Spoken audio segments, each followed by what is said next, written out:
We'll walk you through the best available players ahead of the free agency drafts. We'll talk about the two teams that have 0 players on their roster right now. What are they going to do? And we'll go through what we think the top teams from last year are going to do in the drafts. All of that coming up next on Inside Major League Pickleball.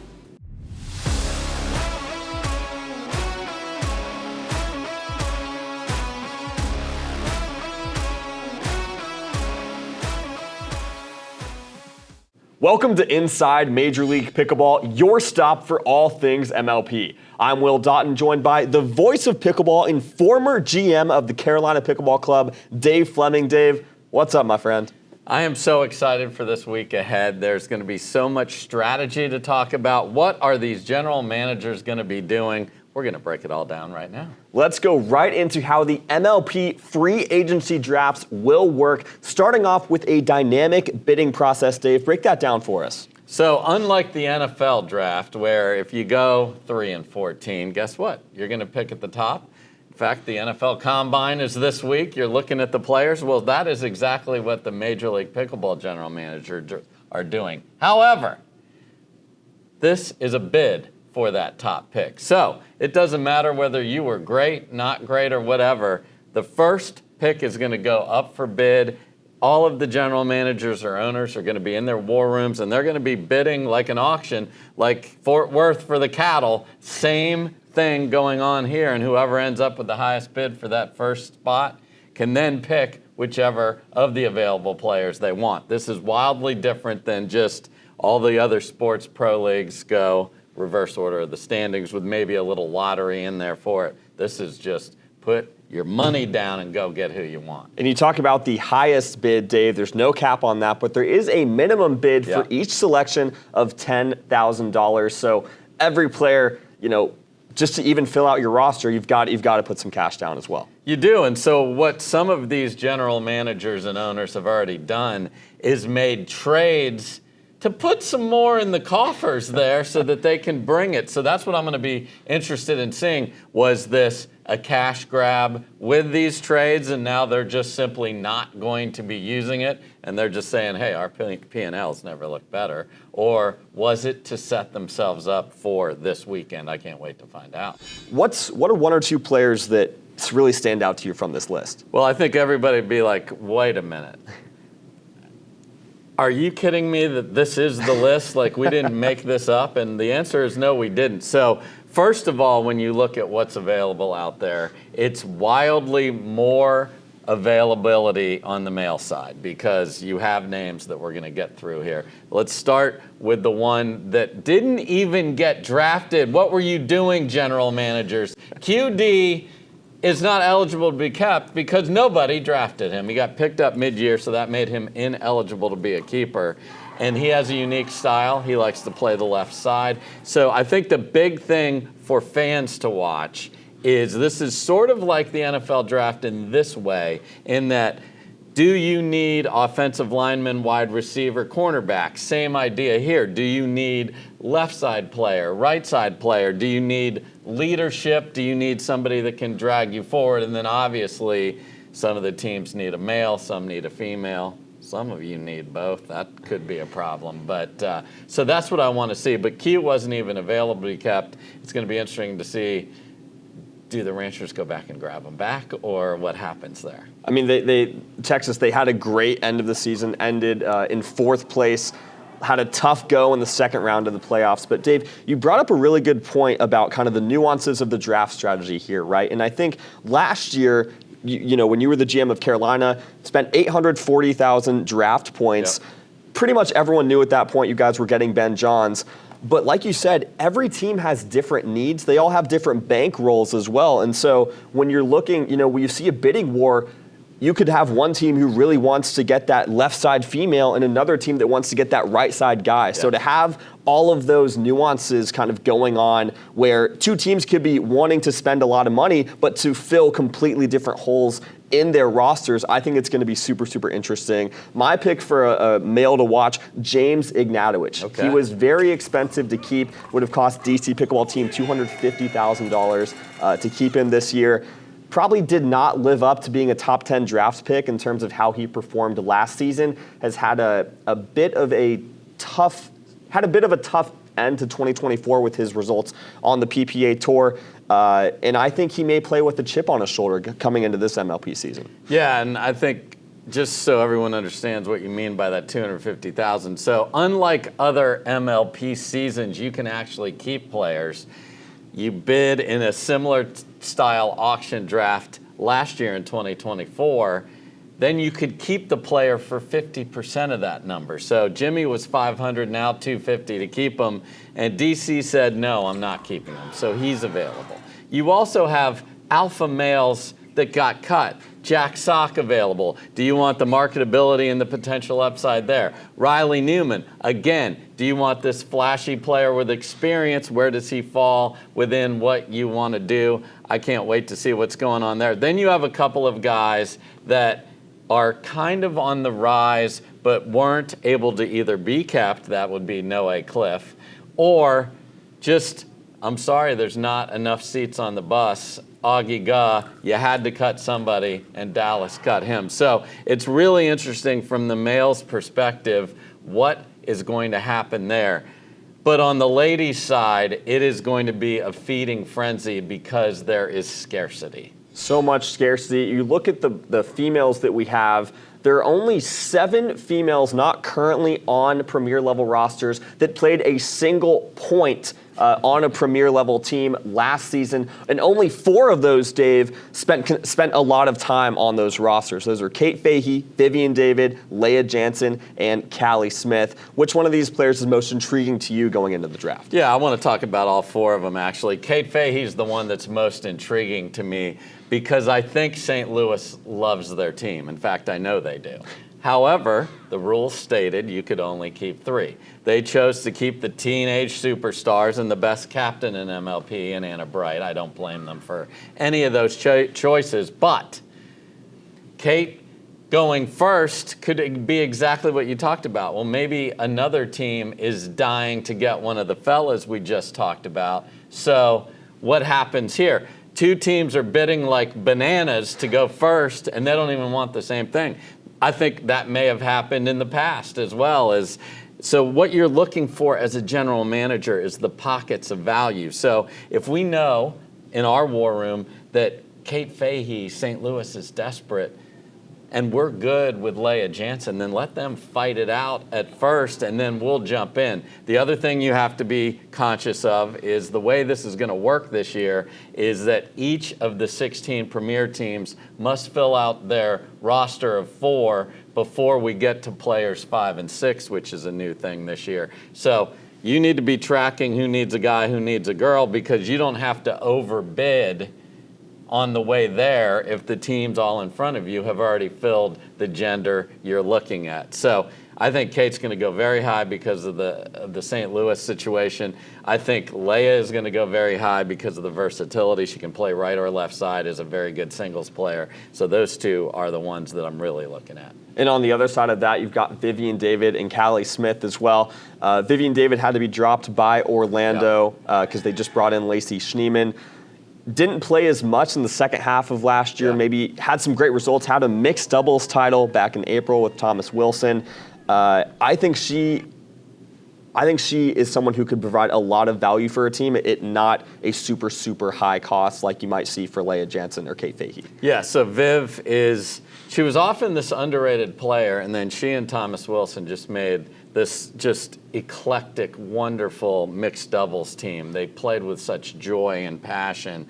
And then obviously we've talked about Thomas Wilson and the struggles he's had. We're thrilled to have him back commentating on the Carvana PPA Tour. I expect him to do that for Major League Pickleball as well. So what I am wanting to see with Viv is, does she get in the right situation where she can be that right side rock and mixed doubles? She has plenty of offense there, underrated offense there. I think she's trying to figure out who's my new mixed doubles partner consistently on the Carvana PPA Tour. So there's that pocket of value with her. And then Callie Smith has the experience. She hasn't had the results that she would love over the last half of 2024, but she's someone that's played in big time matches.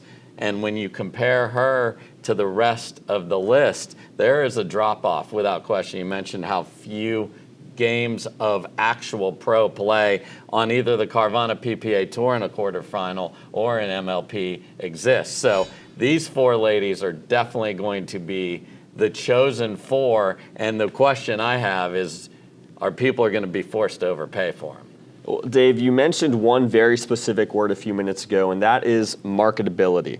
So I want to talk about marketability for some players, specifically Jeannie Bouchard and Donald Young, because, at least for Jeannie's case, probably not ready to be a top 4 player on a premier level roster, but certainly brings a lot of upside for marketing. Donald Young probably in a similar position as well. Talk about the implications of that. Where could you see teams spending a lot just for the marketing value of these players with the knowledge that they have the potential to be great players, a few months down the line? Yeah, so I think that's going to be very interesting too, because there's more than just building the best roster. There's building a brand. Jeannie Bouchard's got millions of followers, very well known in the tennis community, very well spoken, is a player that beat Brooke Buckner in singles this year, so it's not a player that just simply can't compete. She did get some premier play at the end of the year last year with the Utah Black Diamonds. So what's the value of that to your franchise? Because having Jeannie Bouchard show up might get a lot of people's attention in your city. So, and then on Donald's side, I think he's somewhere in between. Finished his pro tennis career with a runner-up finish in the mixed doubles final at the U.S. Open, which is tremendous. So a lot of people know him from his tennis career. His pickle career is on the upswing. He's building a facility in Atlanta, so maybe the Atlanta Bouncers are going to really get after him. And I think that's the thing that's going to be interesting for me, is not just the marketability broadly, but the marketability locally. We want to look at some specific teams, starting off with Dallas, the premier champions in 2024. I have my thoughts on who I think they could draft as that second male, but do you have any opinions on that? I mean, I'd love, if I'm Dallas, run it back. We won it. We played in the confetti match, and it rained down, and that was the best confetti shower of all time as far as I was concerned. If it's working, try and do it again. Now, here's the problem. Ogio was arguably the MVP. I mean, with all due respect to the other 3 talented players that they have. So if you have him going bananas for you, you know what the chemistry is like with those 4, because that's the other part of this too. Does the addition fit with the rest of the personalities? Because you are a team. You're playing not just for yourself, but you're playing for the name on the front of the jersey, for the owners, for the flash mob in this case. So I gotta believe that Augie is at the top of that list, and because there's more males available, that may end up helping them not have to overpay, whereas I think when we talk about some of the other teams, they're gonna have to do that. So I would say Augie's at the top. What are you thinking? Well, yeah, you talked about the women's doubles team for Dallas. Georgia and Tyra is so strong. Yes. I think, you're going to have J-Dub and Georgia playing mixed together, obviously coming off a title in Mesa. I think they go with Noe Cliff. Okay. Dallas guy, obviously, him and J-Dub had a pretty good run in Mesa, making the quarterfinals, took a game off of Hayden Patrick and Federico Staxrud. Noe is someone who, we knew he was going to be good, had a very nice ending to 2024 with the Miami Pickleball Club, had to be dropped because he wasn't initially drafted last year. But look, he started off 2025 making a semifinal in Tucson, made the quarters at 2 slams, or a slam in Palm Springs and a cup in Mesa. Had a big mixed win with Maggie Brasha over Riley Newman and Leah Jansen this week. I think he's someone who continues to improve in all 3 events, and he's got the singles upside as well. Plus that Dallas buy-in. I think Dallas could totally go with Noe. I liked what we saw with him playing with J-Dub for the first time. That's a team that could win at the premier level. I'm very confident. I'm very high on Noe Cliff, probably more than some other people, but I think they could get great value for Cliff. No way. Listen to this guy. So I agree with you. I like that idea as well. I'm a believer in when I've seen it and I've won, let's keep it together. But if Augie gets snatched, there is a nice choice. So Flash Mob, you're in great shape with the other 3 to start with, obviously. 100%. Let's move on to last year's runner-ups, the New Jersey Fives. They kept Annalie Waters, Zane Navratil, and Will Howells. Sent Mari Humberg to the Brooklyn Aces, and then dropped Amanda Hendry to keep, just to have that open 4th roster spot. Who could you see them going with, Dave? So this is going to be fascinating because they made a decision. And I think they knew the availability of the males, and Mari and AL Dub played some pretty darn good ball and were in great spot to actually win the title till the flash mob just got them by a whisker at the end. So Mari, not only did they traded her out of Premier, and that's not a small thing. So she's going to help carry that team. So when you look at the ladies, we talked about it. I think St. Louis is going to go all in. We'll talk about that in a minute and get Kate Fahey. So now you're down again for the experienced players. Is it going to be Leia? Is it going to be Viv? Is it going to be Callie? Well, there is history here, and now you have to discuss, do we like the history? And that was Annalie Waters playing with Leia Jansen. With clowns, they were together, clown uniforms, and they had some very solid results, didn't win it as a team. So that's the one where history sort of points me that way, but they would need to reconcile, does it work with this foursome? And that's discussions they're having right now. I could definitely see them going with Leia. I know Zane and Vivian David played mixed in Mesa. That could be another way. I mean, Vivian David's so great on the right. That would allow Annalie Waters to switch over, play the left, which is where she's obviously had more experience playing the left in women's doubles, but she did play the right last year with Mari Humberg, so I think that's another option as well. But can't wait to see them. They know they're in a tough spot because they know they were so close last year, so the conversation is, what player is going to give us that extra push at the end that we didn't have in 2024? Yeah, and I think it's almost got to be one or the other of the two we talked about for them to stay at the very tippy top of the standings. We'll see what they do. Let's move on to St. Louis. You just talked about them, Dave. I think we're pretty much in agreement here. Kate Fahey, I think they're going to go all in for her just because, you know, MLP, it's about the players on the court, but it's also about the connection and the vibe off the court between the players. I think there is so much swagger on that roster, so chip on your shoulder, even though they're all amazing players. And I just think Kate Fahey matches that so well, and honestly, better than any of the other four women that we just talked about. Yes, it's. All I wonder is what's the amount of the check that they're going to write, because they're going to go. I think they're going to go get her. Now, maybe somebody else has different ideas. So it's going to be shocking to me if the Shock don't have Kate Fahey on their roster. This guy, look at me. Come on. Let's move on to another team, the DC Pickleball team in the nation's capital, Dave. I have a pretty strong opinion about who I think they're going to take. Do you mind if I go on this one? Let's see. No, I don't mind at all. Thank goodness. I think. So we talked about, they're dropping James Ignatowicz. They've got Deckel Barr, Rachel Rohrbacher, and Jackie Kawamoto, who they traded for from the New York Hustlers. Deckel mostly played the right with James in MLP in 2024. I think they're going to move him over to the left because they should. That's where he's had the most success on the PPA, coming off a great mixed run in Mesa. I think they go after Augie Guh, Gladiator Guh. I don't think they're going to let Dallas get him again because I think they'll have Deckel play with Rachel in mixed. Yeah. And you put Jackie Kawamoto on the left, such a great player on the left in mixed and women's, and put Augie there. I think that is for sure a playoff team if that's how it falls. I don't blame you for that thinking, because what we've seen here is Augie is just so confident in MLP now. He's got the title. So his stock has risen. He's going to end up costing teams more, as is Kate Fahey, than they did last year. And what he will do is enable the big man to not be running into another big man, meaning Deckel and Jimmy. It just wasn't good. They sound terrific as a team, but it just isn't and wasn't working. So I wasn't surprised by the cut. And the other thing you get here is that Deckel Barr and Rachel Rohrbacher are going to play a lot together on the Carvana PPA Tour coming up. So you get that together. You get the other combination together that you mentioned.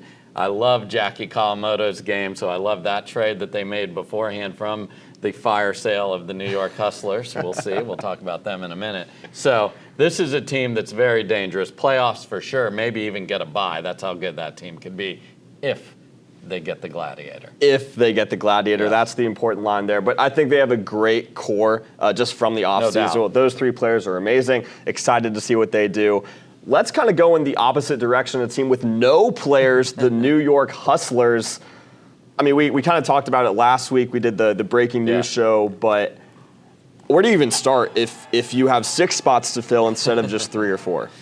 Yeah, I mean, mass layoffs at the New York Hustlers, but are they playing chess, not checkers here? Because again, we talked about the cost to keep was 50% of what they were auctioned at last year. So, can they just get everybody they cut at half of that? The P&L is beautiful, and you've got that. Maybe. The big thing is they definitely have money in the bank to invest in this auction. Now, they might have 1 or 2 players they want and a threshold of how high they will go, and all these teams are also setting budgets, too. So there's a player budget being set, there's a per-player budget being set by the smart teams, and once you run into it, then it comes down to discipline in the moment. And that's why this auction is so interesting, because if you said it's 200 grand, we're not paying more than that for a female, and then Kate's 210, would you love to just go snag her and throw turmoil down to the arch in St. Louis? Of course you would. So I think New York could go bargain and just put all that money in the bank, or they could really put together a team, but they're going to have to be very aggressive in this auction, and there are going to be other teams going after it. So this is fascinating. Dave's going to be watching New York, and I'm going to be watching the Chicago Slice, one of the 4 challenger level teams that were promoted to the premier level. They have no players as well, so I mean, they were kind of my ride or die at the challenger level last year. They didn't start off well. They ended up getting a runner-up finish and the whole thing. That was great. It's a lot harder to ride with them now. Because you don't know which horse do you have? What's going on? I have no idea where they're going to go. But that's the great thing about about this draft. You have some known quantities with a lot of the top players with most premier experience. You also have a ton of players that we haven't really seen in an MLP setting, and so I'm excited to see if they're going to be able to find diamonds in the rough, and also what type of bankroll they're working with. Are they going to be able to compete with a lot of these teams that we know are going to be spending a lot of money right out of the gate in these drafts? Yeah, and I think the big question there for me is, do you at least invest in an anchor? Okay, go get Riley, go get Jack, go get one of those types of players. And we talked about Donald Young. This is a player who has massive upside and is a lefty, so that gives you different females to take a look at who prefer to play the left. Then you've got a perfect pairing for that. So again, what's the budget there? And then are you going to at least get somebody? Because otherwise, most of the other teams have established 2 or 3 very good Carvana PPA Tour players. You're going to get wrecked if you don't, and that's not going to be a fun promotion for these teams coming up from Challenger. All those players and teams will be in action at the first event of the 2025 MLP season coming up in April, the 24th through the 27th at the USTA National Campus. It's Orlando Squeeze territory, Dave. Oh, Squeeze Nation is going to be fired up. That's where we ended last year. We gave the trophy to the Dallas Flash right there. So I can't wait to see all the fans there. Compressed schedule, primarily in the summer this coming year. I love that, and I love the fact that the first rounds of the playoffs in San Diego, and then we're awarding the trophy in the Big Apple in Central Park. What's better than that? I can't wait. I'll answer that. Nothing is better than that. One more reminder about the drafts. The Premier Level Draft, Sunday, March 2nd. The Challenger Level Draft, the next day, Monday, March 3rd. It's going to be awesome. We're going to be all over the coverage. That's going to do it for this edition of Inside Major League Pickleball. For Dave Fleming, I'm Will Daughton. Thanks so much for joining us, and we'll see you next time. Peace.